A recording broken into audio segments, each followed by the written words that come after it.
Samantala mga kabrigada, pinag-aaralan na ng National Capital Region Police Office o NCRPO ang reklamong maaaring isampa laban sa grupo ng mga rallyista na nagprotesta sa St. Gerard Construction ng Pamilya Diskaya sa Pasig City. Maalalang namato ng putik at nag-vandalize ang mga rallyista sa Diskaya Compound kahapon. Ayon kay NCRPO Director Police Major General Anthony Abirin, pananatilihin ng pulisya ang maximum tolerance sa mga ganitong aktibidad pero anya hindi nila palalampasin kung aabot na sa kaguluhan.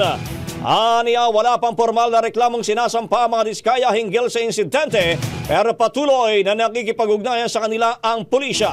Tukoy na rin ang grupo at ang leaders ng mga ito. Nagpaalala naman ng PNP na manatiling mahinahon sa gitna po ng mga protesta laban sa umunoy maanomalyang flood control projects. Ang bahaging ito ay hatid sa atin ng Mom's Love ES1 Capsule. Simulang tuparin ang pangarap ng iyong anak. And starting now!